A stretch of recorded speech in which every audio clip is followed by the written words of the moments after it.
Okay, we're back with season 2 now. Michael and Kevin here, and yeah, I guess we'll just dive right in. If you have anything you want to say first, Kevin? No, let's just get going. All right, cool. The first one is Full Disclosure, another episode I really love, actually. Same here. I like the song that they have in the episode a lot. And I like how they make it seem like Steven's about to, they have the scene with Steven and Connie at the end, and it makes it sound like Steven's gonna completely blow her off and say, just end the friendship, and then just cuts to him and fucking bawling his eyes out. It was funny. When this is actually this is the episode that actually makes me suspect that Steven might have PTSD. What is that again? I mean, if you post-traumatic stress disorder. Oh, okay, yeah. And especially after seeing what happened to Garnet, I mean, my God, that image will be burned into your soul. Yeah. And what else? I too love the song. And okay, I kid you not, when Steven sent that text, the quote unquote breakup text, my reaction was exactly like Greg's in Space Race when he saw the ship blow up. No! Please, please, please, please, please. And then when he said, I still want to be friends, I'm like, this kid's killing me. Yeah, I was actually kind of falling for that I didn't think they would do it long, but I felt like it was going to be a thing within the next couple episodes, but I'm glad they just kind of dropped it, because that wouldn't have been interesting, and what they did was a lot better. Yeah.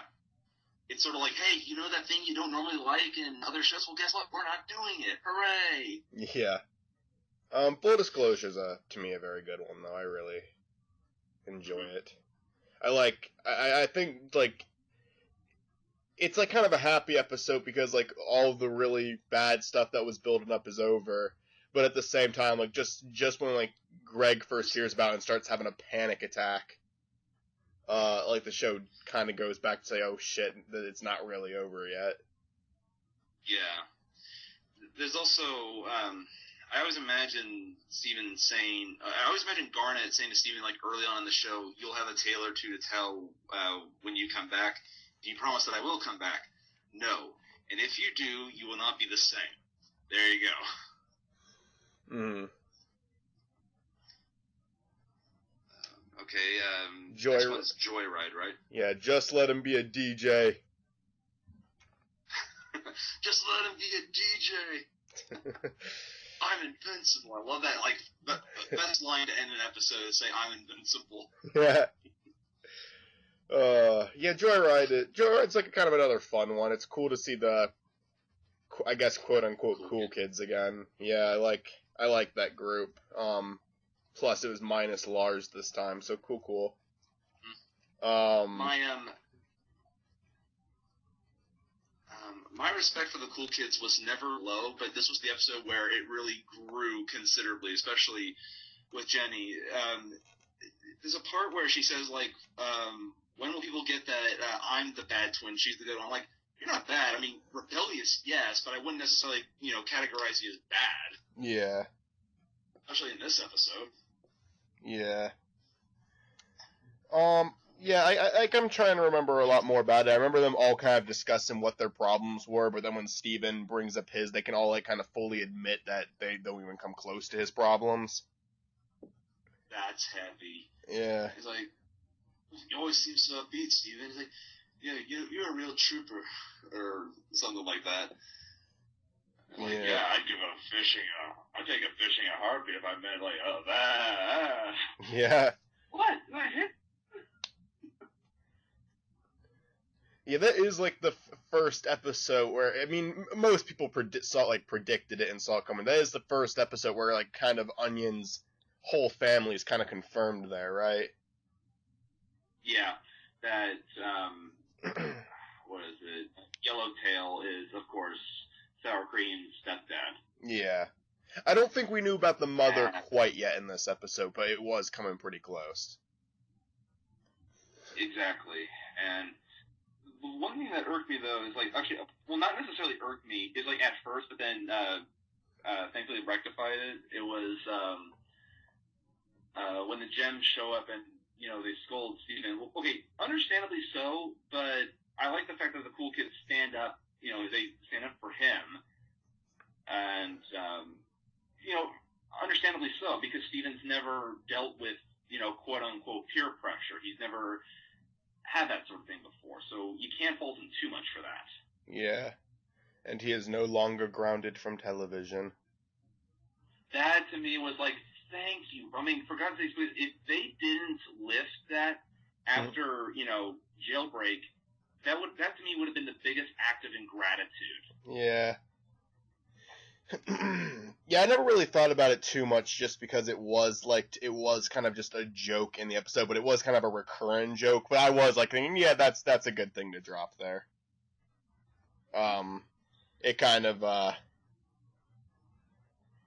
don't know, kind of justifies everything a little better. This next one is your favorite episode.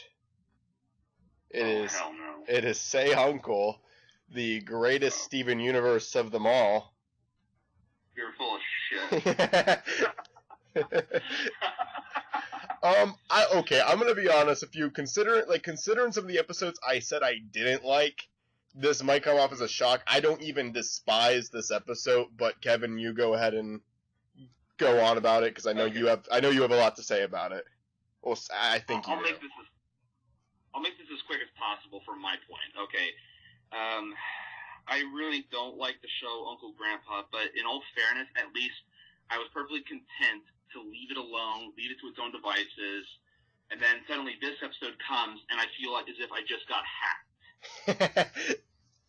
And I'm like, oh, thank you. Oh, thanks a lot, Rebecca. I'm like, okay, it's one thing to be be friends with the creator and support him. That's fine. I respect that. But I'm like, there's a point where it goes too far. And I mean, all I can say is, though, this is one of the few points where my hunch was dead on, and that it was non-canon, which is a fancy way of saying null and void. And I'm like, thank you, because you would have lost a lot of respect if it wasn't null and void. Yeah. But like I said, the only jokes I found legitimately funny was the sinking of the Larsitania. Yeah. Get it? Yeah. I like that. And then the other line that really made me laugh was Pearl saying, "That's not my baby." Other than that, the episode made me envy the deaf and the blind. Although I will say that I think the reason why, I think this was Rebecca Sugar's way of like satirizing those who whined and bitched about, why doesn't Steven reveal his shield more often? Blah blah blah. And I'm like, okay, it's kind of like Sesshomaru's Tenseiga. It's always present, even when it's not shown. It's rarely used, but when it's used, it's all the more special. Yeah. Okay. And, yeah, So with me in this episode, I will agree with anyone that Uncle Grandpa is a bad show. Now to be fair, I've only seen it, I think once, not counting this episode. I've seen an Uncle Grandpa episode, and it was nothing but a lot of annoying jokes and gross out humor, and I don't like that kind of stuff, so I kind of just said, okay, I won't watch it anymore, because I don't like it. So I don't think I ever grew as strong as a hatred for it as everyone else did, because I kind of watched it one time and was like, yeah, this is awful, I don't like it, so I won't watch any more of it. Because I have some friends and family members who despise this show like no other thing in existence. What was that? Continue. Sorry. I don't know if anyone watches my show Across the Fourth Wall, but if you do, the actor who plays both Chadwick and Ardok, Tariq, has constantly gone off on this show being the worst thing ever made, period. There's nothing worse than it. Oh, I would argue Teen Titans Go was worse than that. I would too. I think Teen Titans Go has, I think the jokes on that show are more irritating. I think it's more pleasant to look at, but I do think it's, the jokes are more cringeworthy than Uncle Grandpa. To be fair, though, I've actually seen a couple of Teen Titan Go episodes and only, one Uncle Grandpa episode. I've only seen like maybe one or two Teen Titans Go episodes and none of those episodes, because it's like, it's one of those, okay, you lost me like 30 seconds in, that's a new record kind of thing. But I mean, okay, look, I get what they're trying to go for with the character of Uncle Grandpa. It's the basic, don't judge a book by its cover, you know, don't judge a person just because he seems like an idiot. That's understandable. It wouldn't be so bad if his voice wasn't so grating on the ears, hence my phrase, made me envy the deaf and the blind. Yeah. I mean, the one person I felt they really could have had a voice that gave him any sense of credibility would have been Billy Connolly. Mm-hmm. For me... If it was Billy Connolly, I'd watch in a heartbeat. For me, Uncle Grandpa, like, it's just too annoying of a show. This episode, however, it didn't bug me too much, because the very second they made the "don't worry folks, none of this is canon" joke, that made me laugh. And I was kind of like, okay, so it's not going to be connected to anything else in the show. Everyone has, like, you and a couple other people have warned me about this episode being, like, the worst in the series. Like, okay, I'm going to try to go on this with an open mind. I'll just enjoy it for its weirdness. And for the most part, I did. In all honesty, I don't think it was hilarious or anything, but I got a couple laughs out of it. I thought it was very bizarre, but, like, it was bizarre enough to keep me interested throughout the whole thing. So... yeah. It is in no ways my least favorite episode in the show. I felt not like really entertained by it, but there was a lot of stuff in there I was thinking, yeah, no, it's kind of an interesting thing to experiment with. It's not the best experiment, but like, go for it once. It's a weird episode, but I don't hate it. My biggest opinion on Uncle Grandpa, my friend Mitzi once told me something that I agree with greatly. With the show of like this, a show about this like magical old dude going around and like helping children one by one, like that's a okay idea for a show. They could make that work. It's just the presentation of the idea is really aggravating, and the jokes are obnoxious, and you're right, the voice is horrible.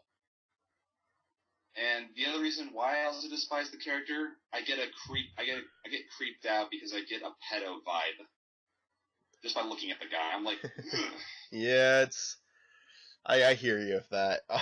But yeah, Uncle Grandpa is say Uncle. I don't think it's good, but I don't know. I didn't mind sitting through it. I don't like. There's episodes of Steven Universe that I genuinely do not like Keep Beach City weird. And then where I just like hate the entire thing. But for this one, it's just kind of like, yeah, it was fine, I guess. I don't care too much. It's funny because the episode after this, I think I actually dislike. I actually do kind of dislike. I like the message at the end of the next one. But I just thought the episode as a whole was kind of cliche and boring, which is love letters. That's another example of an episode that was co-written and storyboarded by Helen Joe, and again, it's another example of bad artwork. Although I do like Jamie's attempt at Shakespeare. Uh-huh. I'm kind of a sucker for Shakespeare. Like, whenever a show at least delves into it, or at least tries to, I kind of applaud it in some way. And,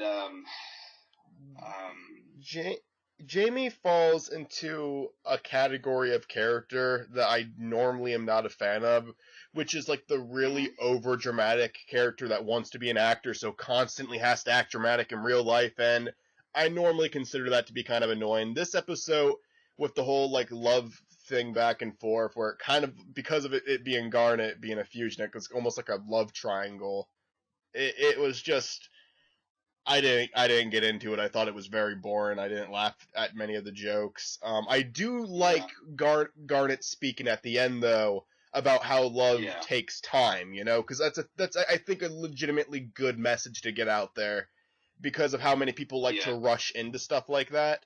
And I think that scene makes up for a lot of the bad stuff in the episode to me. I really like what she says at the end of the episode.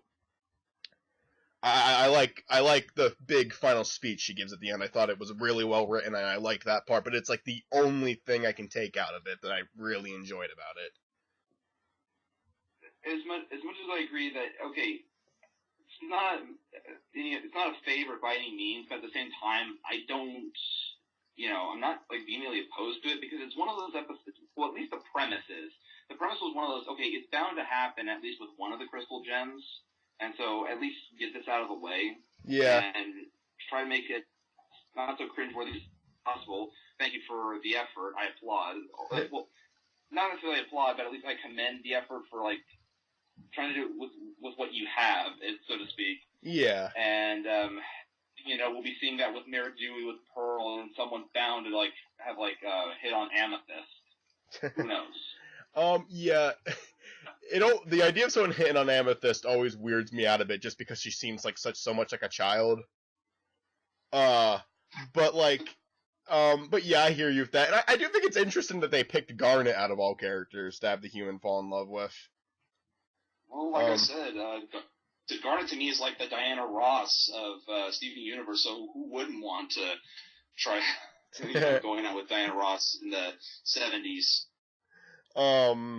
But yeah, I really like I said, I like the speech, and I hear what you're saying. Like I hear you. I'm glad that me and you disagree on episodes occasionally too, because I feel like if we just kind of agreed on the same stuff constantly, it would get really boring. Exactly.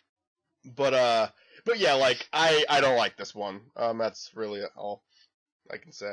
Not really. Like I said, I don't really like this episode, but at the same time, it's sort of like in it's in the purgatory section, as I call it. Yeah. Not good, but at the same time, the only nitpicks I have, it's more of a artistic standpoint. Yeah. To some degree, like for example, the storyboards, like some of them. I have nothing against Lamar Abrams' storyboards. He does an okay job. I mean, after all, this is the guy who wrote and storyboarded Beach Party. Did an okay job. It's like the part to me in animation that always means the most are the eyes and the expressions, and if they're not done right, then it kind of just takes you out of it. I hear you. Yeah, I hear you. I'm gonna need to look back at some of these episodes and like kind of take note of them myself. I don't remember this, but I am curious now that you're bringing it up. It's Helen Jo, right? Yeah. Her last episode in Steven Universe was what was the episode with Ronaldo's web documentary? We're about to get on that one, I think.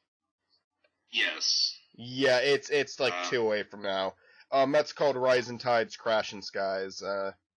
Thank you. That was her last episode, to which I said, okay, thank you, goodbye, and good riddance, yada, yada, yada. I mean... Yeah, you know what? That one I do remember specifically Ronaldo looking kind of weird. Mm-hmm. He was definitely drawn differently. Yeah, now you know why. Yeah, and it's just that one specifically, because I remember him always looking like a little bit more chubby. And like, while I wasn't a fan of the character, he definitely was. They definitely were more creative with his facial expressions in other episodes. That one, he kind of just has a dull face on the entire time. I do remember that. We'll get to that one when I've been talking about it now. I should talk about it when we get to it. Next one is Reformed. Okay. Reformed. Okay, this one I feel like Amethyst's outbursts are a little less justified, but I think that they at least have proper build-up in this one. Where she's kind of getting, and it's not like nothing extreme, but she's kind of getting annoyed with Garnet, who constantly keeps, giving her a hard time with her not taking Reforming seriously. Mm-hmm. And this is where her design changes, actually. Yeah, actually, I kind of like her current attire. Because, like Pearl, she said, like, that little strap on, like, below the shoulder, like, was, like, kind of irking me. That did a little bit, but not to an extreme. And so... Plus, she looks good in black. Mm-hmm. Yeah, I think it works. Mm-hmm. Plus, I love that facial expression at the very end she has. I like her forming into Pearl to insult her, and it's very childish. It's very it's obviously very immature, but I get a good laugh out of stuff like that sometimes. I like smart ass characters. I feel like I myself am a smartass. Yeah, I can be one too.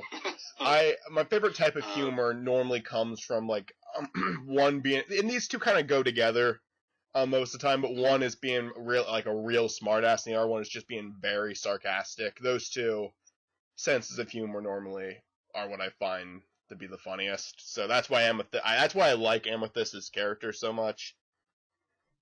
Mm-hmm. But yeah, I do have one little rhetorical question in terms of the episode itself. Okay. Is okay. if that's the slinker, then what's the stinker? Like, I don't want to know, kind of thing. That's another kind of subtle Lord of the Rings reference, because that's what Gollum's often addressed as slinker and stinker. Yeah. So, wait, if that's the slinker, then what's the stinker? Like, I don't want to know. Yeah. Again, it's like a rhetorical question, but I also kind of like how it begins. Like, at the very beginning, it shows Pearl and Greg like working on his van, and they're like, it's one of the few times where you see them on the same level. And especially with Steven's show, Crying Breakfast Friends, like, you get that show? I have yet to, or like, I forget the exact lines, but people like don't get it. Yeah. I kind of like understand why they went with something like that, because I think a lot of adults are puzzled by how weird some of these kids shows are. So if Steven Universe, they made one that even kids would be puzzled by. It's like, I must be getting old. I used to love watching cartoons. Alright, next episode. Sworn to a Sword. I really do like this episode, and you told me about like people's complaints about it before. I think this one's one of the better episodes of the second season. I think it's Mind you, it wasn't a complaint about the episode altogether. I think they were just complaining about, like, again, I only came across a small minority of, like, those who complained about, like, Connie being more proactive, and I'm like, okay. But why? Like, actually, okay, let's make a character more interesting. Oh, I'm gonna complain about that. I know, and I'm like, that's bullshit. It's a fallacy. And I'm thinking to myself, okay, when the rest of the world is going to be at stake, you might as well stand up and fight for it. And, and then the other thing too is, I also like how I pointed this out last time, is that a lot of Steven's, feats, like his new abilities, a lot of times they can be attributed to Connie. Like, for example, the bubble shield, the healing spit, oh yeah. There's a couple. And I think the new feat was being able to summon his shield at will, and then combination regular shield and bubble shield. Yeah. So that's another example of, like, I love that sort of pattern. Yeah. And I also love now most people say that Connie's outfit is Gohan straight from DBZ, and in some ways, yes, but it's actually an Indian form of martial arts. It starts with a K, and it's really hard to spell and pronounce at the same time. Kalaru, it's one of those Indian terms. I'm terrible at those sorts of things. And it's a type of Indian martial arts / swordsmanship. Mm-hmm. And since Connie herself is Indian, that attire is also where it came from. And Toriyama himself got the design from Indian culture, so that's why Piccolo dressed like that, and why Gohan later dressed like that. Yeah. So a little bit of both. Yeah. Okay, yeah, next episode. Well, I have a little bit more to say about Sworn to the Sword. Oh, sorry, continue. It's, I'm gonna lose my train of thought now. I don't know. I do like the fact that they're like giving Connie these abilities, because it's obviously going to be used in future episodes. Then I'm sure it is. I feel like if they're building up here, they should use it again.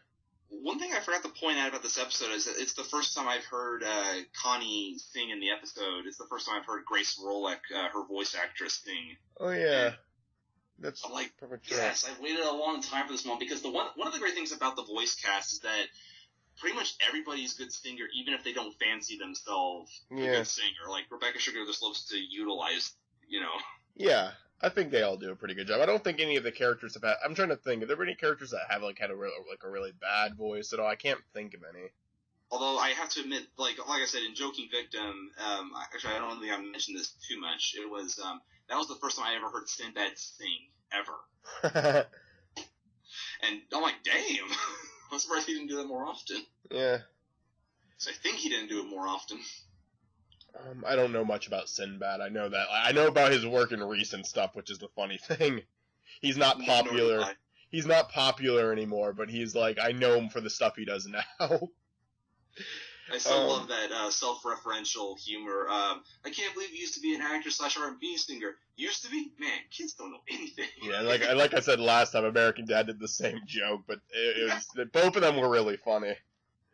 Nice. American Dad was definitely like more of a hit at Sinbad, but I feel like Steven Universe was probably referencing that too. But at least when Steven Universe did it, they were like doing it. It's all good fun. I mean, Oh yeah. It. Sinbad has a good sense of humor to do stuff like that, so you got to give him props for that. Rising Tides, Crashing Skies. It is the worst episode of the series. I don't hate an episode more than this one. Kevin, I'm done. You can go on about this one. Okay, pretty much the same thing. This kind of highlights another reason why I don't like Ronaldo. Okay, the premise of at least the rhetorical question of, are the gems, doing more harm than good? It's like, okay, in theory, that's a good question. But notice that, okay, they were there first, and, your people built this town here, so if anything, you should leave, not try to force them to leave. If Ronaldo was the mayor of Beach City in political power, he would have tried to organize a revolt, and everybody would have gotten, the shit beat out of them. Just like Keep Beach City Weird. And he would just be, trying to, the very end until, he finally, keels over, okay, you win. And the ending, the beginning of Season 3 proves that the gems have done more good than bad. Exactly. Because the cluster would have happened whether or not the crystal gems were still there. And on top of that, there was also, again, he tries to force him to leave, and then 1 second he thinks oh, I won, and then Petey brings up, okay, then none of the weird stuff will happen, and it's just oh no, none of the supernatural things will happen. This town will be boring. I changed my mind. It just proves that this guy's a freaking narcissist, and I have a low tolerance for the narcissists that alienate themselves, and he's one of them. The thing is, when I saw Keep Beach City Weird, I don't like the episode. I do think it's bad. But I didn't hate Ronaldo like everyone else did. I thought I didn't think highly of him, but I didn't consider it painful to watch him on screen or anything. This episode, I did. I felt he was a lot more irritated in this one. It was definitely more toned down, too. He wasn't having, the same outbursts, and he didn't, almost get someone killed in it, but it's just a douchey character. I don't like him. It was a boring episode. I didn't think any of the jokes were good because they were all Ronaldo jokes, Yeah, and actually, come to think of it, the only real legitimately funny Ronaldo joke I can remember was Steven's line when Steven says, "I'm eating for two," he goes, "Steven's pregnant?" Or, "It's amazing! It's invisible!" And then it's bet you're not even pregnant. Which one was that from again? Is that in this one, or is that in a different one? That was in Steven's Lion, way back in Season 1. Oh, the 10th one, I think it was. Yep. Yeah, you know what? There is one Ronaldo moment, and it's such a small one, too, that I kind of liked. And I don't know why I like this, because I figure most people wouldn't like this part. In full disclosure, I like when Steven's up there, looking down sad, and then Ronaldo goes up and tries to compare himself to Steven. And then it's just I don't know why, it made me laugh. It was such a douchey thing to do, and I'm I don't know why, but I thought it fit for some reason. It was just oh god, here's this asshole, trying to act like he's going through the exact same thing Steven's going through, and I don't know, something about that just. And it's struck me as funny. Ronaldo. Something about that struck me as funny. I don't know, but and then he sees the thing. Oh my god, is that the giant hand or something like that? And then he goes down, and yeah, I thought that scene worked for Ronaldo. I thought that was an example of a scene where Ronaldo wasn't. I don't know. Again, I'm sure I'm alone on that, but I think the biggest missed potential with Ronaldo is that I think they really should have paired him with Kiki. Okay, pair him with someone who's a little bit normal to try and help offset. Yeah. Because I think that would have been a great dynamic if they explored that. I agree with you. That's actually a good. I agree with you. I think that could work well. because I mean, for example, this kind of goes back to my theory of like why I think Lars would be better off with Jenny, because Jenny could help be like somewhat of a good influence, because she's like the quote unquote cool kid, and she lives up to it, yes, but she does it for all the right reasons. She also wouldn't take shit like Sadie does. Exactly. Okay, next episode is Keeping It Together. This is the one where Garnet gets really, like, they see, like, the really disturbing shit in the grave, the kindergarten, right? Yeah, this is where we get a glimpse into, like, Garnet's dual psyche. Yeah. I don't remember this episode well enough to really talk about it that much, to be honest with you. All I remember is that this was a good example of, okay, it's the first time we see Peridot since Jailbreak. Yeah, and, I do remember that part. Steven, she says, like, are the others here? And first Steven tries to say that they're not. He does it all by head shakes and saying, like, yeah, they are. And he kind of shrugs, saying sorry. There's sort of a... something going on here. I'll get to it when we get to a later episode, but I felt like this was a good kind of precedent that has a little bit of a payoff later on. Yeah. Not in terms of Peridot, but with Steven, and like I said, I'll get to that one. The one complaint I had was like just how easily like Peridot escapes. I'm like, okay, why doesn't Garnet just try and fire her friggin' gauntlets or something like that? But again, it's a minor nitpick. And I'm like, well, okay, whatever. Let's just take a look inside, and then like, holy crap! Yeah. Thing. I'm like, well, intriguing. Good designs, very creepy designs. I love it when you have a good horror element once in a blue moon. Yeah, there's another episode coming up this season that goes to the whole horror element that I love. But Keeping It Together, what did you say? Nightmare Hospital. I think I know what you're talking about. Yeah. Keeping It Together, I'm sorry, I don't remember a lot about it, so I don't have a whole lot to say about it. Okay, we need to talk. Yeah, this is the one where Greg tries to fuse with Rose, and it's another past episode. Yeah, Pearl's a bit of a bitch in this one. Yeah, she was definitely as much as I like Pearl, even I have to admit, like, my God, Pearl, you were definitely a bitch in the 80s or 90s or whatever era this was. And I actually had a favorite kind of joke, like, okay, if I was in Greg's shoes or sandals, and she said, you're just a novelty, I would have actually played this joke. I would have said, and you're a defective Tampax, Pearl. Yes, I went there. I think you told me this joke over Facebook once, too. Yeah, I think I remember that. Yep.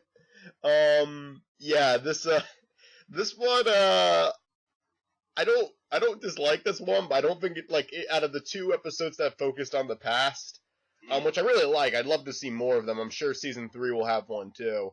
But out of all the out of the two, this one's just a lot more mean-spirited.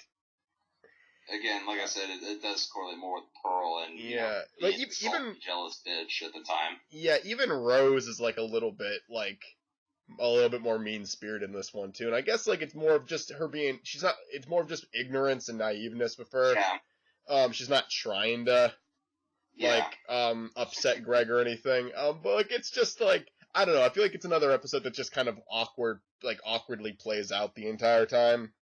I do have to point this out with this episode. When I first saw Rainbow Quartz, this was my immediately first thought. Informing Rainbow Quartz, does that mean they found it, the Rainbow Connection? Because after 36 years after the Muppet movie in 1979, I think Rebecca Sugar found it. Yeah. I'm thinking about that. Yeah, they did fuse in this episode. That's right. I was trying to remember what it looked like. I forgot that they fused in it though. Yeah. That was an interesting thing too, because I think up to that point in the series we didn't see Rose fuse with anyone, so that was a cool thing. One thing I forgot to point out in Lion 3 straight to video was that it was actually the first time we got to see Rose's eyes opened, whereas all those episodes prior, even the painting, the statues... Yeah, you didn't see her face. Closed. And she's got those beautiful eyes. I mean, my God, they're like the most anime eyes I've seen in this show. Yeah, they got like the little glowiness to them sometimes. That too. Yeah, I like this one. It's just, again, it's like... there's these episodes of the show kind of like I'm gonna go back to remember the name of it, the Alone Together, where I don't really dislike it, but the entire episode is just kind of plays out weirdly to me. And like it bothers me, and I spend more time watching the episode kind of just being confused or finding the episode awkward rather than enjoying it. That's kind of what this one's like for me too. Okay, I see what you mean. And again, I'm sorry if I'm like really bad at explaining that. There's episodes that just kind of. That's right. One of the other things I love about that episode too was I actually did an AMV about a couple months back, splicing Steven Universe footage to Edison Lighthouse's "Love Grows Where My Rosemary Goes" because that sounded like something for Greg and Rose. And I definitely used a lot of the footage came from that episode, as well as Story for Steven. As a matter of fact, there was like only one clip of Steven, and that was from An Indirect Kiss, like very briefly. So it was more for Greg and Rose. I was quite pleased by that because it's like close enough. Mm-hmm. Chili Tide. I thought it was Chiliteed. Chiliteed. I said it wrong. That's okay. Tide would have an E at the end of it. Anywho, Garnet. Okay, which one is this again? Try to find Lapis, but then they say, okay, look, let's just sleep on it. Yeah, this is the episode where I was officially caught up because I watched it when it premiered. This is where I was caught up with the show. Like I was still watching. Like I was watching around the time that this was the second Steven Bomb. I think this was the third one, because the first one was the season finale. The second one was like, not the beginning, but it was Sworn to the Sword. Yeah, I think this was second Steven Bomb. You're right, never mind. Yeah. I remember actually, yeah, it was, because I remember when someone was talking about it before I fully watched, it was after I watched it. Someone talked about there was, the new Steven Bomb, it was kind of like a review on the whole thing. It says all of them, there was 4 good episodes, and then a Ronaldo. Yeah. Sadly, I think that one came out on my brother's birthday.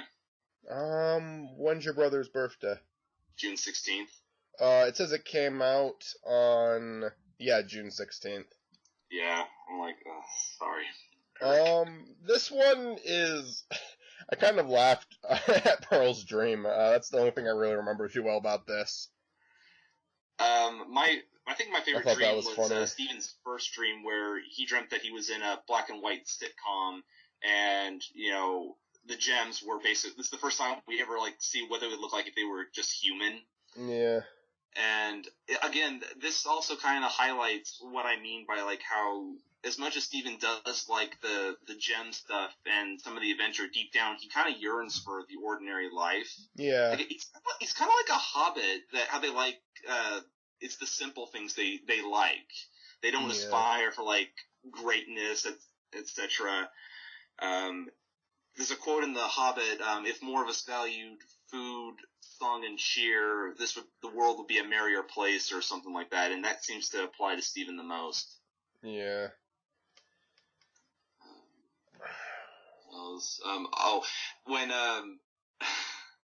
I find it funny and yet a little sad at the same time that in Steven's first dream, his mom is, played by Pearl.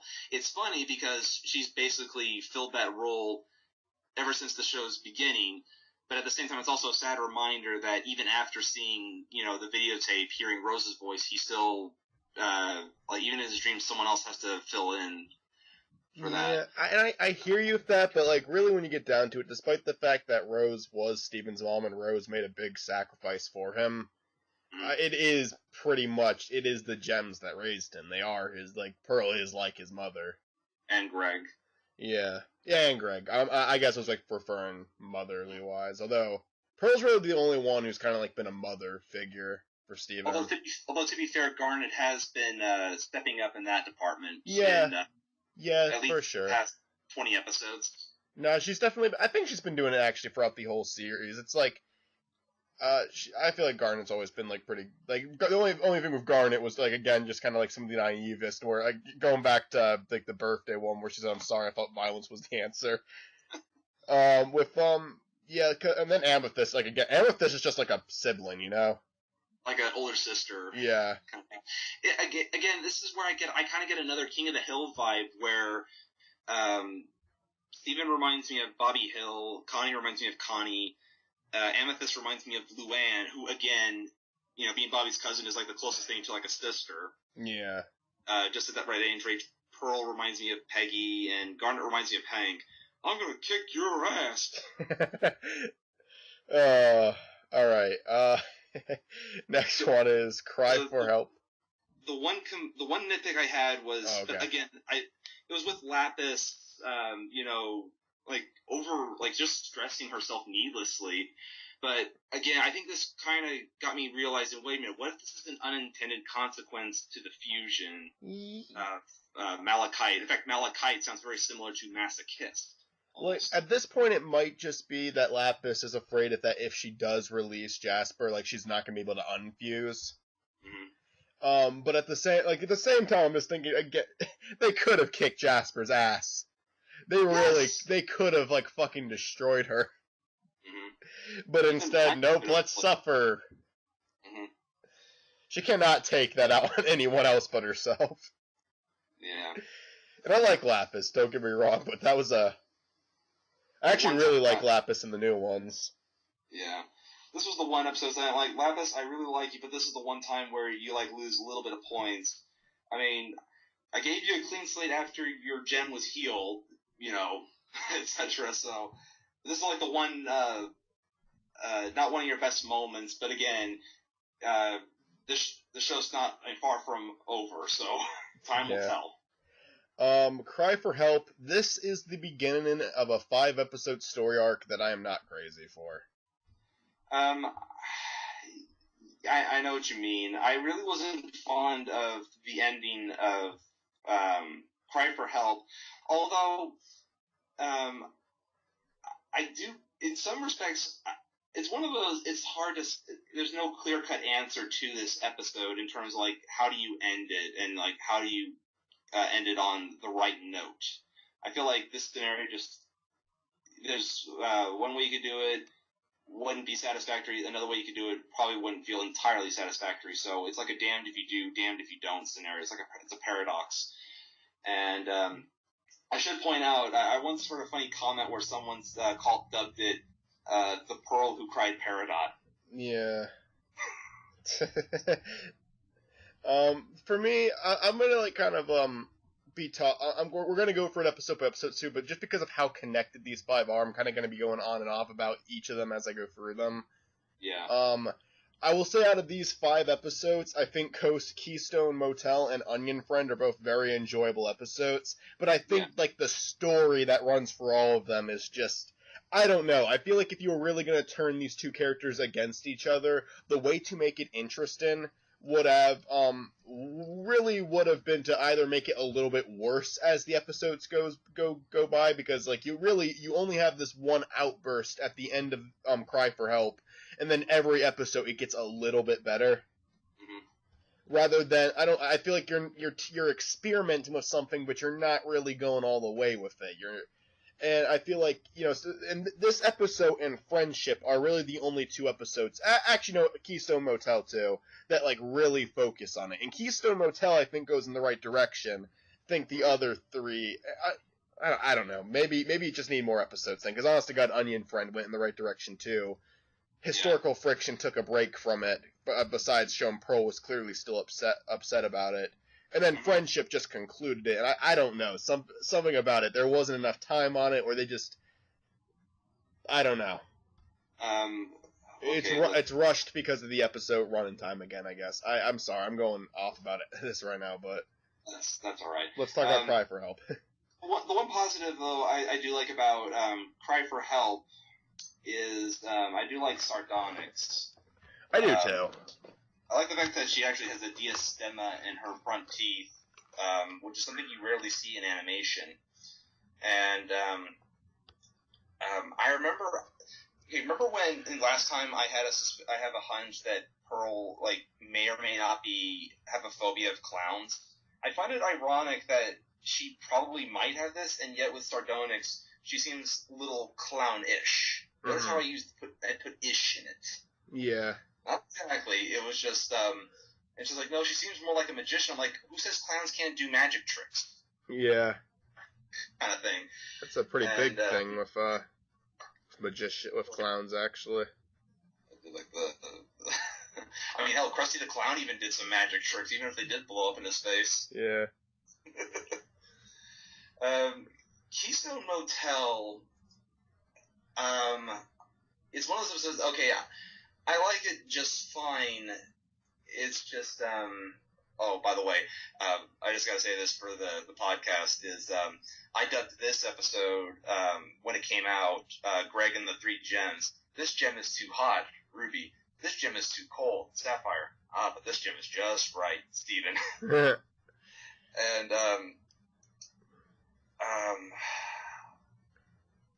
what was it? It was, okay, I get why Garnet is, like, so, split up, no pun intended, that, like, leads to her actually defusing. It's just like, my God, Ruby, you were, like, more butthurt than a DBZ fan watching Death Battle. And I'm like, take a friggin' chill pill. I'm like, okay, we get it. Like, oh, so, wait, the chill pill is Sapphire, never mind. Yeah. And, let's see here. And I do love, some of the jokes in the middle. I remember someone pointed out how ironic it was that, in Joyride, when the Cool Kids offer, Steven to hang with them earlier in the beginning of that episode, so, like, I like all sorts of, shapes. They were talking about ripping on squares or something, and yet he doesn't like square pizza. I'm like, okay, well, better that he doesn't like it with pizza than with people. Yeah. Yeah, for sure. I do like Steven's, I don't know if I would call it an outburst. Well, okay, it is technically an outburst when, Ruby, like, wrecks the table and Steven just kind of storms out. They both,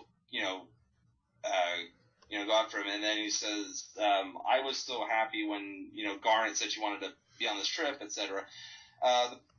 The one nitpick I had is that I wish Steven brought up that, okay, your grudge with Pearl is, while it's understandable, it's not healthy. I wish he would have at least addressed that part. He's only addressing the part that Garnet is, like, so upset that she seems to be, like, taking it out in this fashion.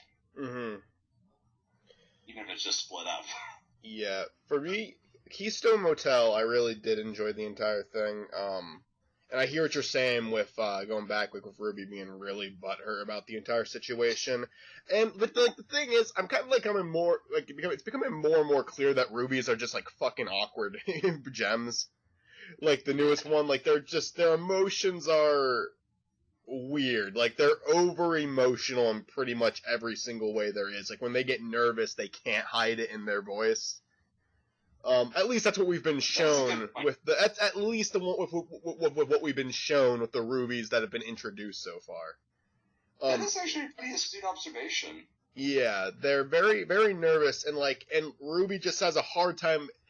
Not only does Ruby in this episode have a hard time, like, controlling her anger, but she has a hard time expressing it too, it seems. Because she's just, like, kind of lost for words almost. At least not expressing it in the right way. Yeah. And it's another good episode, so, because I kind of feel like it goes out with, like, the inside out message that all emotions are important. Yeah. How Ruby is trying to completely disregard how, Sapphire's feeling, and Sapphire's kind of trying to completely disregard how Ruby's feeling. Like, they both think that, like, one extreme is the right way to handle something, where Sapphire needs to be willing to let herself get a little bit more angry about what happened, but Ruby needs to calm down and kind of, like, see it from her side, too. And that's why Garnet's character is, like, so confused and silent all the time, all of a sudden, because those two are going back and forth. I really do like this episode. And I just, it's nice to see Ruby and Sapphire again. I mean, my God, we haven't seen them since Jailbreak. The way I've often kind of described them is that they're almost kind of like the Blue Wizards in Tolkien's Middle-earth, in the sense that we know so little about they themselves. Yeah. at least at that point in time, I made that observation. Yeah. But yeah, I like this one. The next one, do you have anything else to say? Just one last thing I have. I remember we talked about this a little. We talked about this the other day, but I figured I might as well address this to the podcast. I remember someone commented on the clip on YouTube saying, like, I'm surprised that the waitress, like, wasn't surprised by the gems, Ruby and Sapphire. My guess is that waitress is by this time was no stranger to cosplayers, and probably thought, oh, there must be a bunch of cosplayers. There must be a convention in town. Because I've seen cosplayers actually go that far as to, like, color their skin as such. Yeah, I feel like, isn't that kind of dangerous to do? It can be, especially if you've heard about the Wizard of Oz. Yeah. Yeah, I've heard about that. You ever hear of, the Princess Bride? I've seen the movie, I just don't know the behind the scenes about it. The one guy, I forget what his name was, it was the one who was, like, who tortured people, though. He had white makeup covering his entire face. It was like a horrific experience for him. Like, it was burning him the entire time. Oh, okay. Wow. Damn. Yeah. Maybe that was the eternal flame, maybe. Yeah, he had, like, some sort of allergic reaction. I've actually had something similar to that happen to me with one of my crew members. Because we had a makeup artist, like, cover half of his, like, make half of his face look burnt, but apparently he had an allergic. He told us he didn't have any allergies to any of the stuff, but apparently he did. Didn't realize he had that allergic reaction. Yeah, he didn't. We asked him if he had a latex allergy, and he said no, he did. But yeah, like I'm getting off topic here. Yeah, I agree with you. I could see that. Like a lot of cosplayers go into these little restaurants in the morning, getting ready to go to a con. Greg, I've seen people that closely kind of resemble Greg at conventions, so there's another. So if you're just a casual person who forgot to bring cosplay, just say you're cosplaying as Greg. Especially if you're half bald and for some reason you have a sort of tan that just like permanent sort of, like, sunburn. Tan lines that like just won't go away. I'm like, what the hell? Onion Friend is weird. Like the whole scene where Onion shows Steven his mom giving birth to him. I'm like, okay, that's like a little too weird for this character. Thanks for not showing it. I'll give it that. You know. Well, yeah, if they did that, they'd be in big trouble. But but I do really like the character they introduced, and I'm trying to remember her name now. Yeah, Vidalia. I really like her, and I like how like Amethyst like kind of reconnects with her, and like how they're having a nice conversation about it at the end of the episode about everything that's been going on. Like clearly they're there for each other. That was just a very nice moment right there. I really like stuff like that. It was also nice to see Amethyst, sort of. I wouldn't necessarily step up, but at least like give her like another dynamic to work with, in this case. Yeah. It's kind of like you've been given like we kind of trust you more to be the adult in this scenario, so to speak, Yeah, I also like with their there's a good chemistry between the two characters just because of their tendency to insult each other. Yeah. It's because like that like just makes because friends they rip on each other, so that just kind of made their all the time. What was that? Me and Justin do it all the time. Yeah. So do me and Zach on the Duckcast, but we like it works like it works so well. It makes the friendship seem very genuine. The Onion scenes are pretty weird in this one. I don't think Sour Cream had a line of dialogue at all, but again, I think the reason why he was had headphones on, didn't he? Yeah, I think the reason why he didn't have interaction with Steven in his own home is probably because he just didn't want to do it while Onion was around, kind of thing. He's like, Onion, you probably embarrassed me, for God's sakes. Yeah, there's also a good chance that he's just kind of used to Steven now, like Steven's normally around, so it's just like, yeah, hey Steven, like. I think he's more social with Steven when he's not at home. That's my hunt, at least. Yeah, I feel like most teenagers are that way, though. They're obviously going to be more social with their friends out in public than they are going to be in front of their mother and whatnot. Yeah. Yeah, so, but this episode as a whole I like. I do think Onion gets a little too weird in it. I always do like just Onion doing something to irritate Steven and goes like, Onion! Yeah. I still have to wonder, like, okay, where the hell are his ears? And if you say skin, it's part of the skin condition. He has what Invader Zim has. Yeah, except with yellow. Yeah. It's a skin condition. Well, okay, no ears. Is no ears part of your skin condition? Yes. I'm guessing that's the subtle nod to Invader Zim, at least, like, if some fan, like, asked that question. That's funny. Okay, historical friction. Not a big fan of Jamie's character normally. In this episode, I found him I didn't hate Jamie, but in this episode, I found him to be a lot more enjoyable because, like, in this episode, they showed a lot more passion with his character, and it wasn't just him being overly dramatic all the time. Yeah. I understand how the character wants to, like, tell a story of a character struggling rather than just praise the mayor, even though that would make everything a lot easier on him. So I admire that. I also the one minor nitpick I have with this episode, I really do like this episode just fine. It's just that you remember Greg's recurring line, if every pork chop were perfect, we wouldn't have hot dogs. I wish Steven would have, like, mentioned that. I hear you. Because it would have been nice for him to, like, when Jamie was, like, talking about how, you know, if you have a character that's perfect, it's not interesting, then he could have said, yeah, like my dad always says, if every pork chop were perfect, we wouldn't have hot dogs. I could imagine maybe they just don't want to say that line for a while because they really want to bring it back in, like, the perfect time. But the last time if they say it so frequently, I know they don't say it frequently. But the last time that was mentioned was in Ocean Gem, so that was a long, long time ago. Yeah. I guess, like, I'm just thinking from the standpoint of, like, give it a lot of time because then when you bring it back, it's extra special.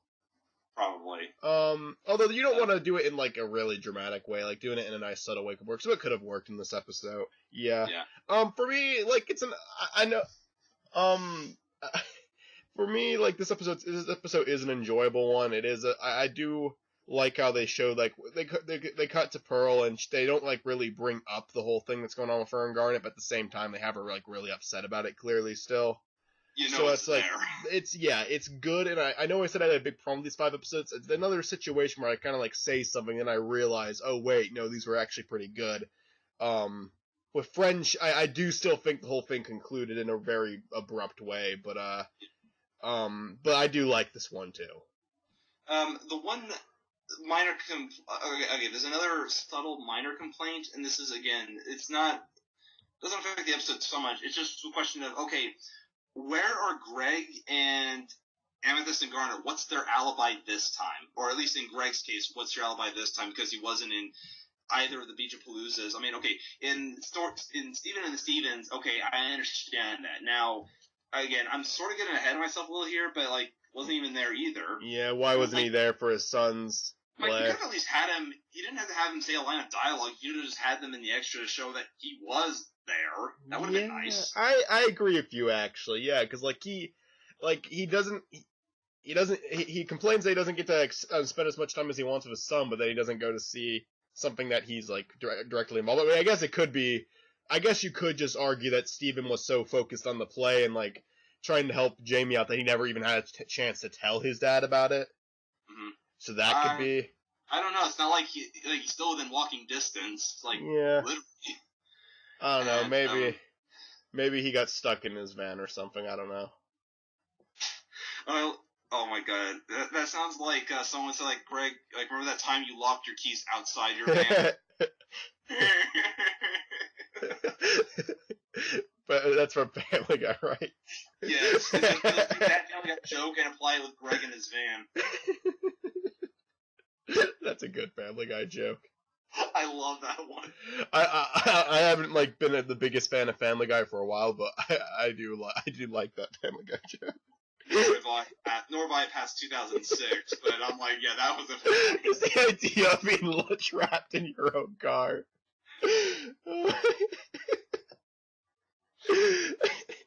Oh, that's funny. Okay.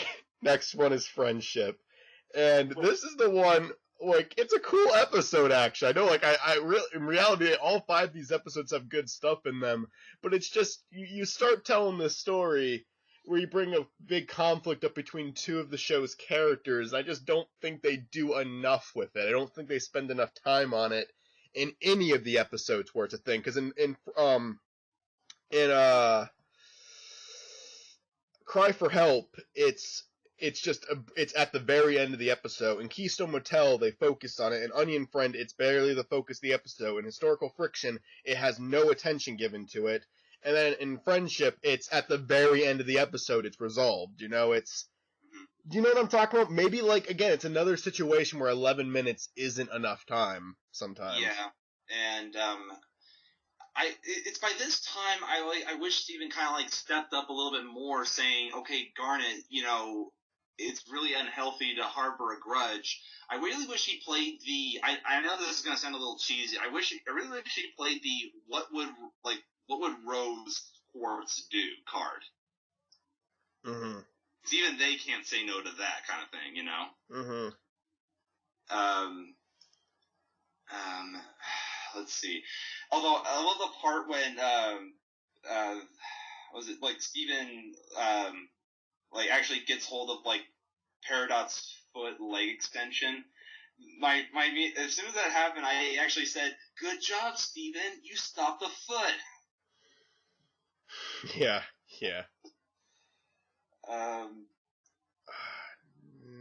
I find it ironic that how exactly is it that Peridot could rebuild the Galaxy Warp almost completely intact, yet can't refurbish?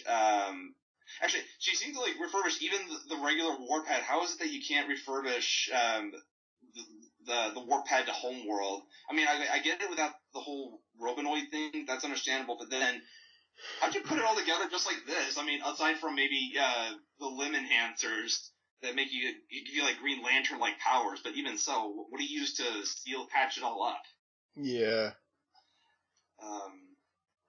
And how do you not completely patch up something like that? Yeah. I don't know. Although I have to point out, in Winter Forecast, they pretty much mentioned, it's pretty much implied that, yeah, they destroyed the Galaxy Warp using the shooting star or whatever. Mm-hmm.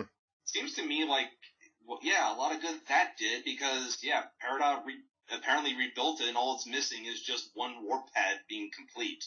Yeah.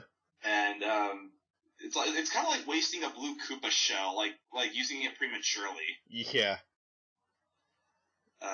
That's the only minor complaint other than the one that I mentioned. Like, I wish Steven kind of was a little bit more assertive in trying to say, okay, kiss and make up for just a paraphrase. Yeah, I hear you for that. I think the only thing I could use to like defend that at all is, you know, I know this is like something that can be used so often. So I'm sorry if it ever ends up being overused by me, but he is a kid. And kids aren't always able to like think like we are. You know, they have to, like, if Steven was more our ages, I think he probably would be able to take control like that.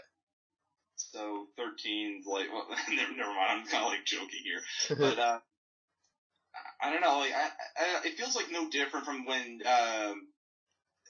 you know, Steven had his little outburst with Ruby and Sapphire in Keystone Motel. I felt it would have been on par with it, especially if he had like the same kind of tone, you know. That's fair. Because he's always been very good with using choice words. Yeah. At the very least. Next one is Nightmare Hospital, and I really like this one. I think that I feel like they pull off the horror genre very well in this one. It's just like the monster in it is genuinely creepy. It's the one where finally Connie's mom figures out about all the weird stuff going on, and while she's clearly uncomfortable with it, she accepts it. And of course I'm going through it very quickly right now, but of course the final shot gets everyone to kind of choke a little bit. Yeah, I'm like, oh, you know, like, poor kid kind of thing. And it's one of those, I should also point out that the woman who voices Priyanka is Mary Elizabeth McGlynn, whom you might remember from certain animes like Eureka 7 and so on. And I really liked her in this episode. Yeah. When Priyanka, plus I like the name too. It sounds very exotic. Mm-hmm. And I like it when that scene in the parking lot when comes is very reasonable about this whole thing. I'm like, congratulations, because prior to this episode, I always nicknamed her and Connie's dad as Con and Min. This episode kind of thank you. You've proved that you are a hell of a lot more reasonable than your King of the Hill equivalents, so to speak. Yeah, and the I'm like, thank you, and I'm also glad they also didn't speak in mock accents either. Yeah. That would have been awful. Yeah, that would have been awful. Well, you always talk to me about the whole comparisons to Steven Universe and King of the Hill, and I'm like really starting to see it more and more as you bring it up episode by episode. You've mentioned like character similarities, like really going for it episode by episode has actually helped me like really see what you're talking about.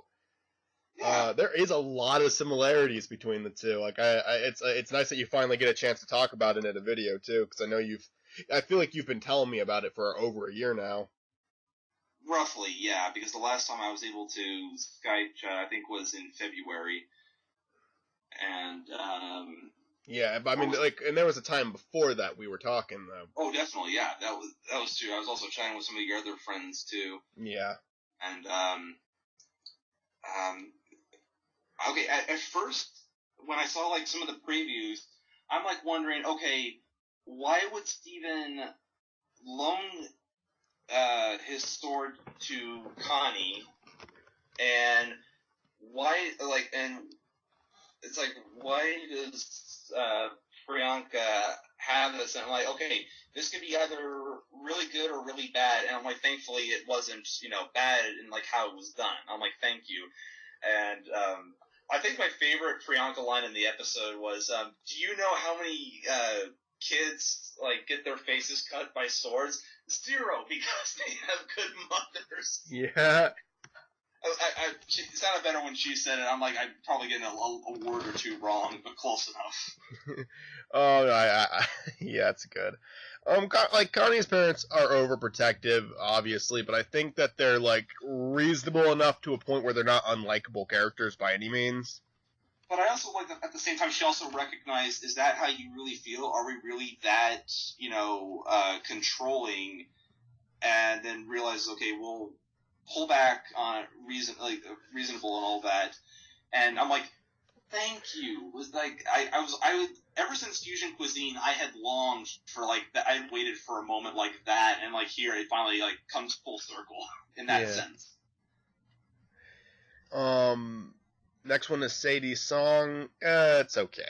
It's not. It's okay. I will say this though. When Steven actually goes on stage, in that getup, the first thought that comes to me is like, okay,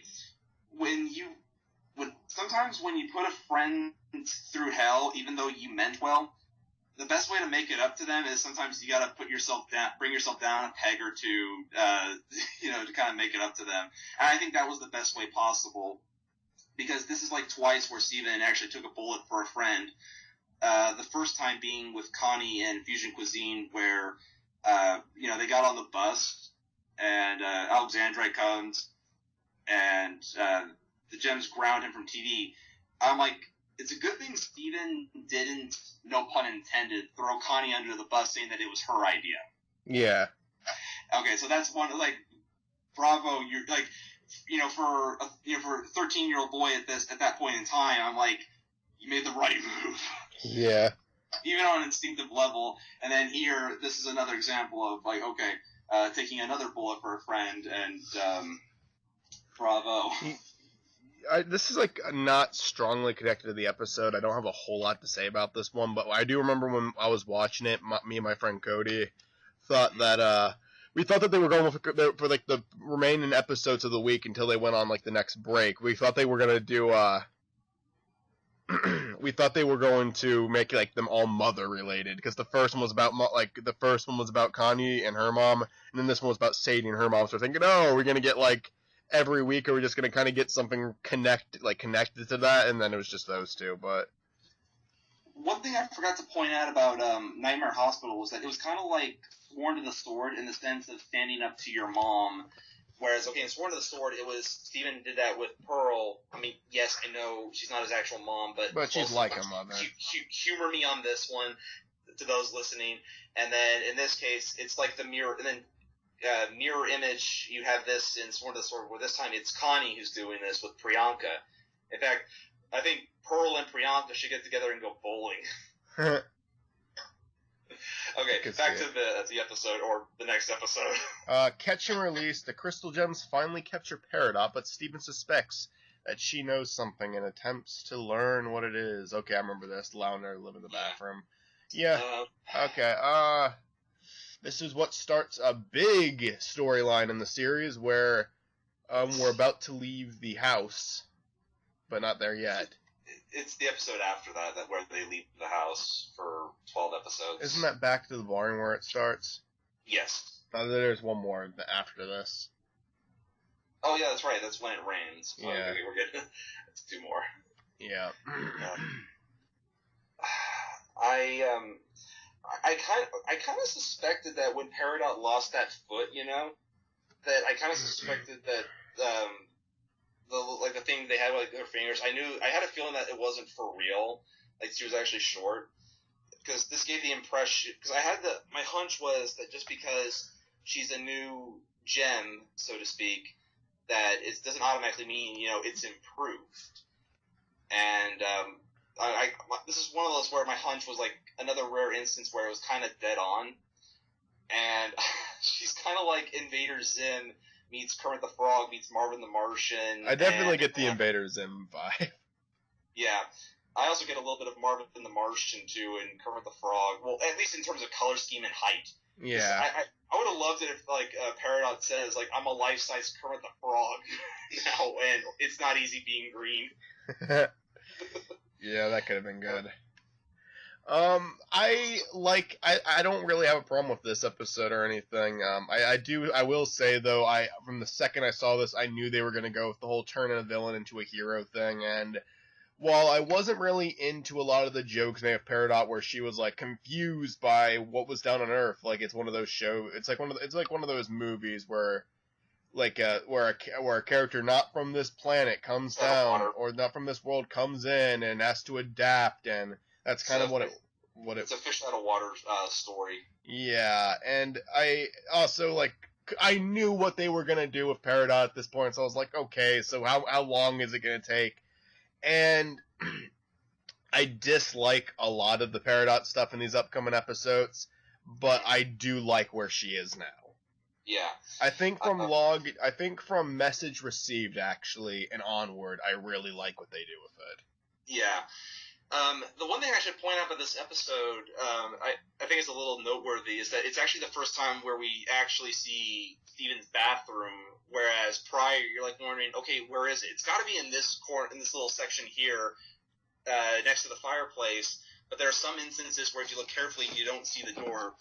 Sometimes that might be a background artist hiccup or something. And I'm thinking to myself, I suspected it was there because there's no other place to put it. I mean, I'm no architect or, drafter, but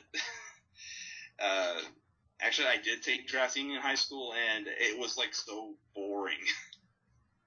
But I'm getting off topic here. But I'm thinking to myself, it's finally nice to see the bathroom. I mean, just, an instance of, maybe brushing teeth. I like how it kind of starts. I'm like, thank you. At least just once, a long time, at the very beginning would have sufficed, Yeah. And plus I love that joke at the very end. Now, could you move aside? I need to use that. For what? Yeah. When It Rains. When It Rains, not a fan. The one thing I do like about that episode is, I like the fact that when when Steven like actually goes out into the rain in Paradox Warrior, she actually she addresses him by his name. She doesn't call him, the Steven. So that to me seemed like real progress for Peridot. That's nice and subtle too. Yeah, exactly. And plus that's another kind of Invader Zim vibe where Zim was afraid of the rain. Although in his case, he was right to be afraid. Yeah. And I also like the fact that when the Gems are kind of irate about Steven taking Peridot to kindergarten, it's, Peridot sticks her neck out for him. Mm-hmm. So, again, this began what I called progress for Peridot. Yeah, I mean, I think it kind of starts in Catch and Release, despite the fact that she's very unwilling throughout the episode. Yeah. But, she's kind of near the episode calming down a little bit at the least. Yeah. I mean, I knew Catch and Release started it, but then it was that episode when I decided, okay, now here's what they're going with it. And that was when I kind of coined it, progress for Peridot. That was like the mantra for, I'm like, okay, go. Yeah. The next one, but my big thing with When It Rains is it just feels like it's that episode where it really does go with the fish out of water story you talked about, and it's like, oh, it's raining, and she's confused about what rain and rainstorms are because she's not from Earth, and I'm sorry if I sound cynical right now, I'm very unimpressed with stories like these, and I'm just like, I was just kind of like, okay, so this is gonna go on for a little while, let's move on. However, the next episode does kind of make up for it, because the next episode's a lot of fun. Yeah. We're building robots now. Back to the barn. Robots. We're building robots now. Oh, although I will say it's a bit of wasted time considering that it's a very fucking close call at the cluster, so... Yeah. The episode that, really kind of highlight, why I really identify with Pearl and, why she's, my favorite is the whole, oh yeah, on Homeworld, Pearls are servants, people with autism, even if it's high-functioning autism, aka Asperger's syndrome, oftentimes, people just, put them in positions where it's like you might as well call yourself a slave or a servant or what have you, that you just feel kind of, not allowed to progress. And I love the fact that Pearl kind of broke free from that. I mean, yeah, Rose might have had a hand in that, but still, she, taught herself so much, especially, maternal instincts. Yeah. And plus, I love that. That's right. I am a Pearl. And punches Peridot. Yeah. I like the entire episode. I agree with you on everything you say about Pearl. I think again it's another thing that really just shows off this universe and connects to the story, and we finally learn about the Pearls. And yeah, I think it's a great episode. I think that the comedy in it is really good. I remember there were some people that theorized that Pearl was like a robot or something. I'm like, no, but kind of like a robot, but not an actual robot in the fullest sense of the word. Well, how is she a robot? What? Well, how is she a robot? No, I mean, okay, most people kind of thought that theory based on the Hollow Pearl, of how the Hollow Pearl sounds robotic. Oh, yeah, but that's the Hollow Pearl. Of course she's going to sound like that. And I always kind of found that, okay, I can understand a little bit where they're coming from, but at the same time, I'm like, no, she's not... Okay, just because she has a little bit of a worry wart like C-3PO, that's just one little similarity. Yeah. I never thought Pearl was a robot, so that's a little weird. But oh well, theories are theories. They have to be crazy sometimes. It's classic. When you're a servant, you might as well call yourself a robot, especially you were programmed to be my servant. Now form it and such. Yeah. This next one, I'm gonna be honest with you, I don't like is too far. And I normally like the Amethyst episodes, where they dive a little bit more into her personality and her story, but I just feel like the message in this one's bad. And hear me out. Because throughout the entire episode, And like, if you strongly disagree with me here, that that's fine and that's great. But like, what I feel about it is, if certain jokes offend you, then I will do, like, if I ever like say a joke that like offends a friend of mine, then I won't do it. I won't like try to make it worse, and I won't do it anymore because I don't want to piss him off. But I don't like this entire episode. Amethyst and Peridot are like poking fun of people throughout the entire thing and making fun of things. But they're making jokes about awful things to joke about. But then when it's one that directly involves Amethyst doesn't think it's funny anymore. And that's like kind of like with me. I feel like I don't like it when people are okay with making jokes about one horrible thing. But then they're I see what you're talking about. It's the classic, oh, you can dish it, but you can't take it kind of thing. Kind of, but it's not just that. Because I've known people who who have been like, I'm trying to think of a good example here, like, and I'm not saying like you should make fun of any of these. I don't get offended by really any jokes, but I also don't go around trying to just make the most offensive jokes I can just to be edgy. But I know people who say, you shouldn't make fun of something like rape, but then they'll make a cancer joke. Mm-hmm. Both are horrible things to joke about. Yeah. And I don't understand how if you're willing to make fun of one of them, then you're not like, you're kind of like saying this horrible thing is worse than this horrible thing, but really they're all horrible things. It's kind of like, if either be okay with like really offensive jokes or don't be okay with them. And if you're not okay with them, that's understandable. Really all it means is that you're not an insensitive person who is okay with joke about it. And again, I don't get offended by any jokes. You can say anything in front of me. But like I knew someone who like would make fun of religion all the time, but then if you made a joke about race or anything, that wouldn't be okay.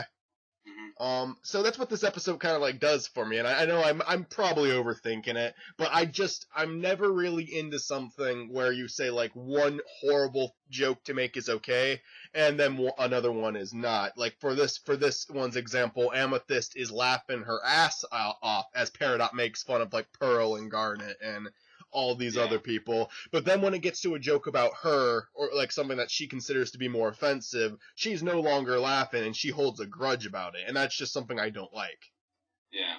I actually made a joke about the fact like how Pearl's like badmouthing everybody. I'm like, geez, you badmouth everyone. Like, what's next? Sea mammals? Uh-huh. Alright, where's a sea mammal? So yeah, that's just like how I see this episode, and like again, I'm not like really bothered by this episode again. Like I'm not like offended by it or anything. Like I said, I don't get offended by shit like this. But I'm just thinking, are you really trying to tell people like jokes can go too far? Because if you're willing to make fun of someone for a physical feature or something in their past, if you're willing to make fun of them for that, you should be able to laugh at any jokes then. I'll admit there are times where someone who makes really dark and insensitive jokes where the timing can be wrong, like where you make fun of something too soon, like right after it happens, or you just like make a joke in a way that I think there are instances where something can go a little too far just based off timing of the situation that they're making fun of. But like for this entire episode, Amethyst doesn't have a problem with any of the other jokes being said until it gets to her. Yeah, I mean, you'd at least think she would like make an exception in Steven's case, Yeah. It's like, you can't make fun of Steven. That's my job. Yeah. Something along those lines. You'd think it would be something like that. Yeah. This episode, again, well, okay, I can't say again because I just started. This episode is all right. I see what you're getting at. Yeah, and not a whole lot I have to say on this episode. Although I love the one part when Peridot takes a shot at like Garnet being a fusion and all that, and then Garnet like straps her to like a leash or something. Mm-hmm. And I love how Pearl foreshadowed that in I'm not sure if it was Catch and Release or When It Rains. I'm not sure which one of them it was, but it was like one of those two episodes. I love how it comes to fruition. Yeah. It's trying to very remember which similar one it to is. the episode. It's very similar to the line in Steven's Lion when Pearl says, "Are we really going to let him keep that thing? We kept Amethyst." Sure enough, we realize, oh man, Garnet really wasn't joking about that one. Kind of puts a bit of a mixed spin on that joke. And I feel bad laughing. Yeah, again with this though, like Amethyst is even my favorite. Like I've said, she's my favorite gem. But in this one, I just feel like, okay, like you're getting your feelings hurt about something, even though you clearly have done the same thing to other people. Yeah. I mean, I understand it's a touchy subject for her, but I mean, I feel like the characters in the show now really have addressed that she wasn't like the other Amethyst, and that she is her own person, own gem. She is like her own being, you know? She doesn't need to be ashamed of the past. I understand that some people always will be. Like, I can relate to her character because there are things that I have, like, anxiety and whatnot, and there are things that I will worry about, and I won't be able to stop worrying about them, and I can be insecure about myself, too. I get it all. But if you're willing to give shit, you need to be willing to take shit. Yeah. And I also do think that you can't act like one horrible thing to joke about is worse than another horrible thing to joke about. Mm-hmm. So that's why I don't like Too Far. Yeah, because it went too far. Yeah, it's ended. Next episode. The Answer. Love this one. Love it. Great. Fantastic. It's the one where Garnet tells the story of how Ruby and Sapphire first met. It is a lovely episode. The animation style is a little bit different in this one because it's showing Homeworld a little bit, and it's just fantastic. Everything about it. I like how Ruby and Sapphire are kind of humming "Stronger Than You" as they dance together. I love the entire thing. It's it's a beautiful episode. Well, it also it correlates when you were talking about how it kind of correlates to "Stronger Than You," or at least with the humming, Yeah. The tune is one lyric I always kind of loved was Garnet singing, "I am their fury, I am their patience, I am their conversation." Yeah. I guess that's kind of like what Keystone was kind of denoting in terms of that episode, and they figured, well, the best way to do that is obviously have Garnet and Ruby and Sapphire, and Garnet as a whole, really, really pissed off. Yeah. That kind of thing. And what was the other thing too? The one thing I also love about this show is that when Steven, obviously, his gem embodies the rose quartz gem symbolizes love. But what I like about the show is that it's not just simply the romance love, because C.S. Lewis wrote a book called The Four Loves: romance, affection, friendship, and unconditional. And basically, Rose and Steven kind of embody both of them, and I love that Garnet has a sense of kind of all of those almost. Yeah. Because again, it's very fitting with. Actually, one other thing I forgot to point out in the last video is how some of the gems. Well, I might have mentioned this with Lapis and how Lapis Lazuli symbolizes friendship, and how it was very fitting for Lapis. How her character turned out is. One of the reasons why Pearl is very overprotective towards Steven is because pearls are believed to keep children. They were believed to keep children safe. Oh, really? Yes, I found this out about 3 months ago, and I was like, actually, that makes a little more sense. Yeah. That's cool.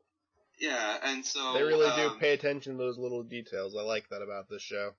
Yes, exactly. In fact, thanks to this show, a lot of kids have kind of been researching gems and meanings and so forth.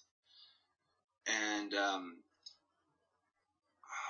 the one minor, I wouldn't necessarily say this is a nitpick, but it's kind of close. It's how Ruby and Sapphire fused for the first time. I was under the impression that they had to dance first, and then that they kind of had to have that same kind of rapport, and then they fuse. You get the fusion. Whereas when they first make that kind of contact, it's just simply Ruby like runs right into her, and there's like, where's the dance? Yeah. I don't know if I don't know, like, I don't know. Maybe it's more of a thing about passion. Probably, and I'm guessing Sapphire might have had the same one because, again, Future Vision, and then probably saw another avenue. It's like, oh wait, another avenue just opened itself up. Embrace it. Yeah. That's my hunch, at least based on what you just mentioned. And yeah. I love the backgrounds in this episode too. I mean, wow, this is really lovely. Good use of color. Yeah, this episode definitely stands out too. Like it's different from all the other ones. Mm-hmm.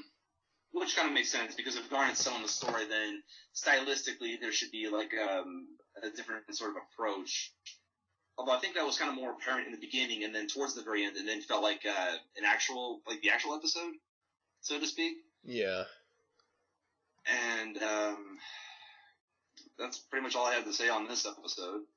So, a very clever twist though is they do introduce Blue Diamond, but at the same time they don't. They keep her concealed because she has a hood up. That makes sense.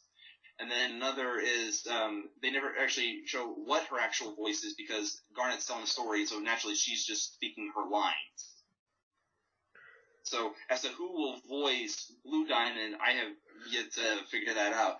I'm hoping it's Lena Headey, who played Cersei Lannister in Game of Thrones, because actually I originally hoped she would have been Yellow Diamond, but I'll get to that when we get to that episode. Yeah, we're pretty close. Yeah. Steven's birthday, not gonna lie, I mean, I like that they have the kid, Steven's voice actor speaking his regular voice for this one. Yeah. Because, it's shown him get older, but it's another example of a generic story where, I don't know, I'm not that into it. I like some of the stuff they address in it, like with Steven's agent, but like I feel like they go for rather like kind of more of an uninterested approach throughout the rest of it. I don't know. I'm glad the show finally showed Steven's actual birthday instead of like skipping it. 2, I'm glad they finally mentioned Steven's age, even though at the time I thought he was going to be like 12 going on 13 at this time. I was off by 1 year. And, was he 13 going on 14 or 11 going on 12? He turned 14 in this episode. Okay. And Connie mentioned that she's going to be 13, so they're like less than a year apart, essentially. And now, why Steven kind of thinks this way is kind of understandable because most kids kind of have an irrational fear that they at least experience this at least once of what happens if I never grow. Yeah. And down I want to, because we all know for a fact that Steven wants to, grow. He wants to grow with Connie and so on. Yeah. And he just feels, well, wait, what happens if I do? It's almost like a reverse Peter Pan syndrome, almost. Instead of not wanting to grow up, it's basically, I want to grow up, but what happens if I don't? And yeah.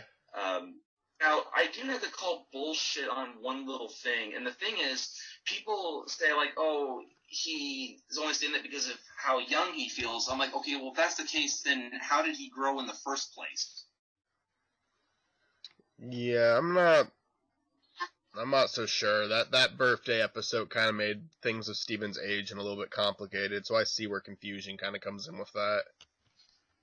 It's more like, okay, I don't buy it. It's the whole, he can, in so many birthdays, he could age forward on that state of mind, but I'm talking about, like, if he's not really thinking about anything at all, then, I think he can grow just fine. Although, this episode, I think we experienced Steven's version of gem regeneration, because Amethyst, warned that, okay, you're gonna, stress, overexert your body, and you see the signs, like he's sweating, there's like strain and so forth, and then finally, but instead of just retreating to his gemstone, it's retreating to when he was a baby, and that actually kind of makes sense because he's organic. Yeah. And Also, notice that there was no pink glow when he regressed, and when he reverted to that age, as opposed to like when he tried the shape-shifting elsewhere. And notice how that it was also against his will. Can I say something that I think is kind of a plot hole with the whole age thing, though? Sure. The episode Too Many Birthdays, I do think, made things a little bit complicated. While I do think it's a very good episode, like, something like in Full Disclosure, you know, he started acting like an adult again, like, trying to disregard all of his friends. Why didn't he start aging there? I think that's a good question, but I think this is one of those, I think Steven kind of figured out what is it inside that makes it tick. And you have to remember that was like a pretty scary moment, and kind of like knows how to. The one thing I noticed too is that after Catfingers, you notice how he never tried shape shifting since then. Yeah. My guess is he like kind of tried to block it out, and but then when this episode came about, he then decided, okay, well let me try shape shifting. In this case. You know, for her, because as he says, you know, like, well, what if Connie becomes president? What does that make me? First boy? And, and then also notice how when Steven returns to his normal age, you then notice the subtle change, obviously, the facial hair. Yeah. And so, bottom line, it kind of checks out for, yeah, this is gem regeneration, although,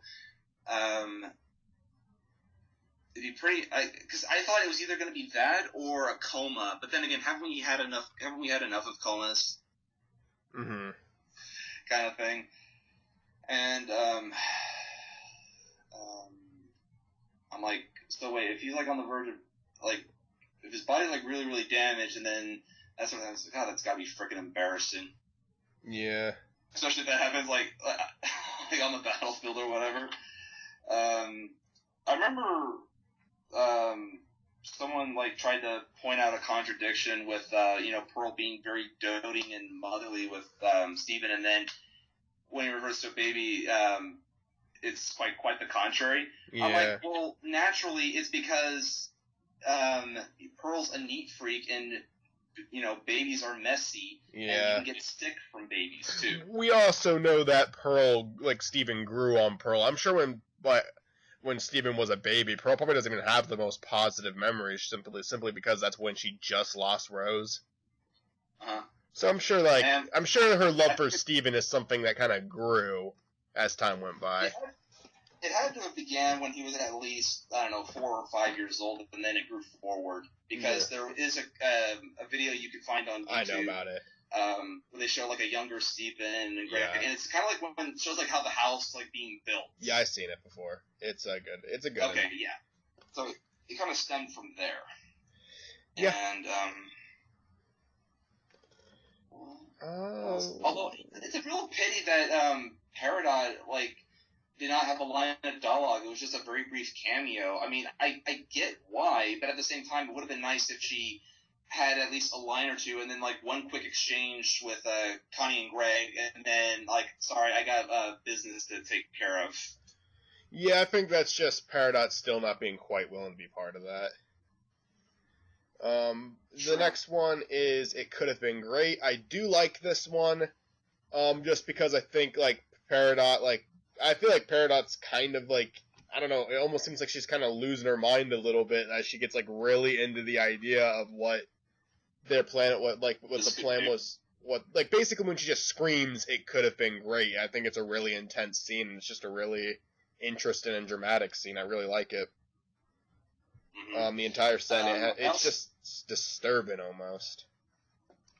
I love the whole, they used Lion to warp to the moon, and I remember in Island Adventure, Steven called himself the Warp Master, and I actually said, like, okay, I'm sorry, Steven, but actually, Lion's the Warp Master because he doesn't have to use a warp pad.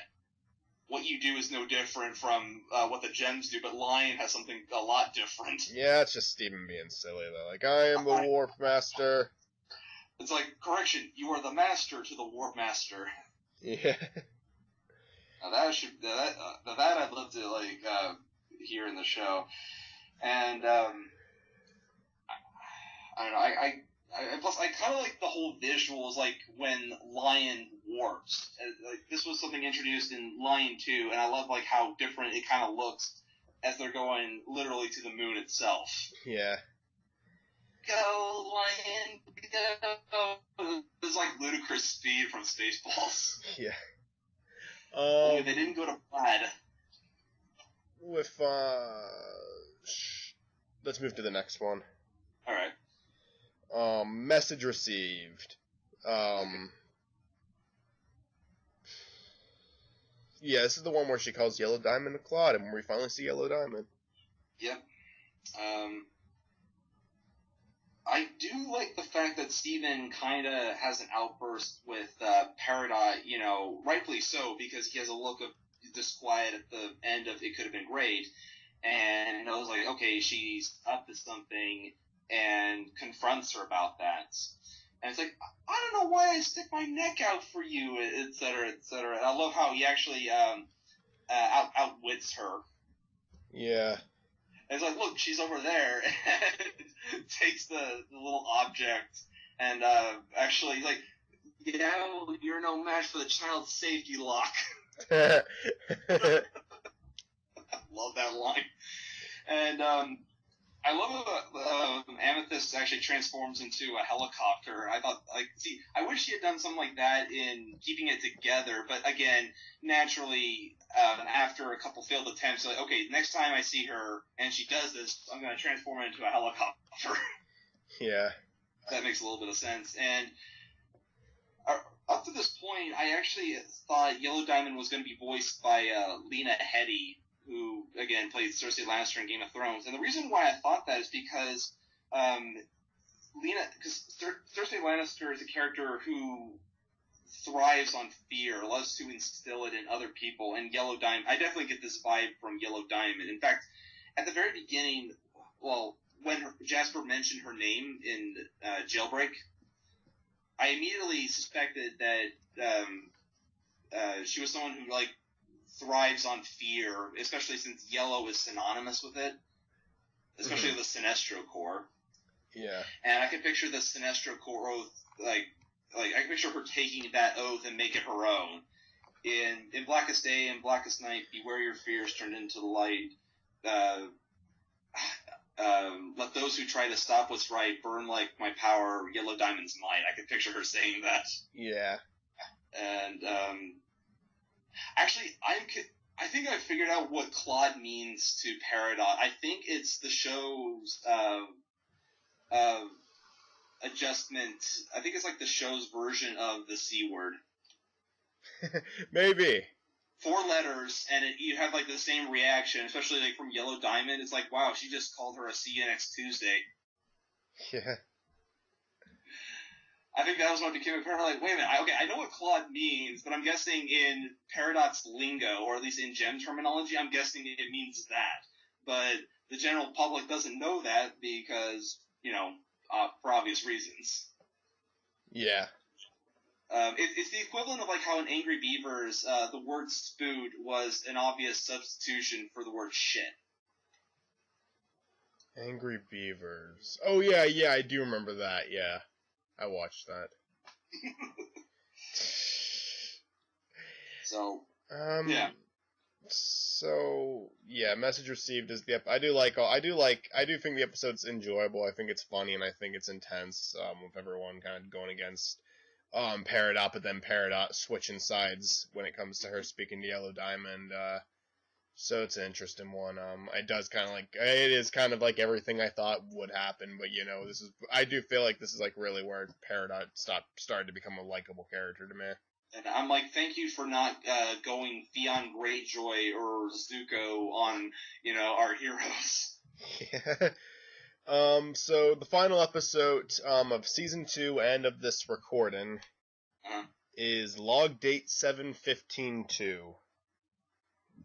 This one, I'm not saying that I wasn't fond of this episode. It's just okay. It's just like in that C level. Yeah, it's kind of a weak finale, although I know it wasn't always intended to be the finale. It wasn't. No, but I'm talking about even for like a mid-series finale, like what was intended to be a mid-season finale, it still kind of feels a little weak compared to like Ocean Gem. Yeah, for sure. Honestly, I kind of felt like it should have. They should have had Log Day before. It could have been great, and then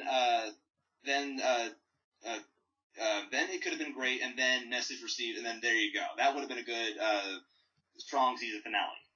I do like where am I going to put the star there, though. Yeah. Yeah, there's like, the thing is, there's not a lot to say about this one. It's just kind of like Peridot recording herself and how she became friendly with Garnet, kind of just making it clear that she's kind of on good terms with all three of the Crystal Gems now, and it's a fine episode, but... One thing I should point out, though, is that if you look carefully, you'll notice that Opal has had different costume changes when Pearl and Amethyst had, like, their regenerations. Yeah. For example, okay, you remember Opal's attire in Giant Woman, okay? That was obviously back when Pearl had the ballerina look, and then when she regenerated and had the current look we see, then you see a brief glimpse of Opal in The Return. A lot of people don't. It's a very easy thing to miss, partly because of how brief it was, and the fact that the whole lighting was like all green. I noticed there was a different costume change too, because Pearl's costume changed, so naturally it wouldn't be the same as the one prior. And then when Amethyst had her costume change in Reformed, now Opal's also changed too. Yeah. Yeah. So I like that kind of consistency in terms of like most fusions in that sense. Yeah. Yeah, it's not. That is a good call. Yeah. I like that. Although this is the part where I'm like, okay, I get that they have a warp pad like just within the property of the barn.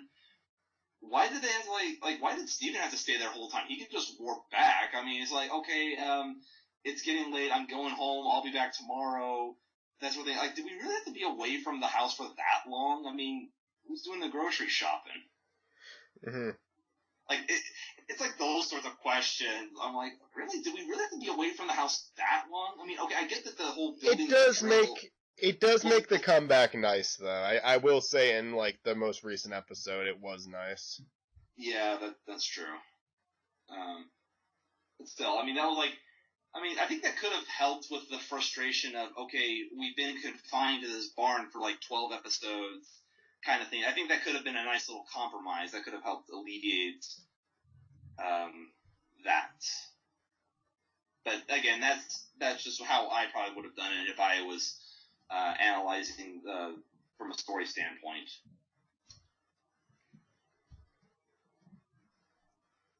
Oh, one minor thing I have to point out with this episode is that I really wish that we had like a brief cameo with Connie, like meeting Peridot and have like a little interaction. It didn't have to be long. Just you can make it very brief and get your point across. Same with Greg in that episode. Yeah. I think that would have been pretty cool too. And I love Greg's line when Garnet says like, you can't just push people like off the roofs. It could have or it's like, well, it's not like a 6-pack's gonna make it better. Yeah. I love that little line. Oh man, but yeah, that's season 2. I like more episodes than I remembered liking, but I feel like a big part of my problem with the second season is.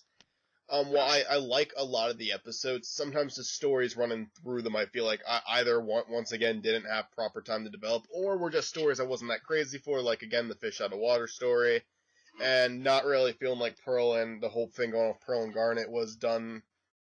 Like there was good stuff in it, but I don't know. Mm-hmm. It felt like it was underdeveloped or. Like often the show can be for me, but I really do. The second season was good though. I actually just going back from and talking about it. I think sometimes I'm just like feeling negative against the show for no reason, and I really shouldn't because honestly, most of these were good. Yeah.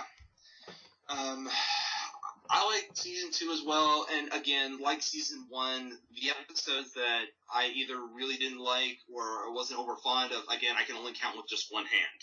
Yeah. So, in fact, I think it's, at this point, I think it's fewer than it was in season 1. Well, if you factor in season 3 so far, it could change, because again, 52 episodes and 52 episodes, but again, it's still a good kind of ratio. Yeah. Yeah, 26 still works for a season. I'd agree with that. I personally, though, way back in season 1, at the end of Ocean Gem, I thought that was the end of season 1 because that felt like the good place to conclude it. And I thought, because wasn't Adventure Time 26 episodes like the first season? Don't know, but maybe. I never watched Adventure Time. I saw like 1 or 2 episodes. Okay, because I think I remember when they released the first season box set, they said that there were 26 episodes, so I was under the impression they were going like that route. The only thing I remember from Adventure Time is, who the fluff are you? Yeah. But that has been the Steven Universe discussion for season 2. Me and Kevin in the future will have to do another one for season 3 once it's like out. Yeah. And we'll just keep doing it. Like every single time there's a new season. I mean, as long as you're still up for it and whatnot, I enjoy doing these. Oh, feeling's mutual, Mike. Yeah. Sorry if I'm sounding a little bit tired. Like near the end of this one, it's pretty late and I gotta get some sleep now. But yeah, it's been great, man. So this has been the season 2 discussion for Steven's Universe, and we will definitely do a season 3 one, and whatever comes out after. And like even if it starts like taking a really long time, and then Kevin's available on Skype, like maybe we could do like the first half of season 3, like do season 3 part 1, and then wait for the rest of the episodes to come out. Just if it starts taking too long. Who knows? But we'll see when the time comes. All right. All right. Well, this has been Michael signing off. This is Kevin Chamberlain. Thank you for listening. And we'll see you guys next time. Peace.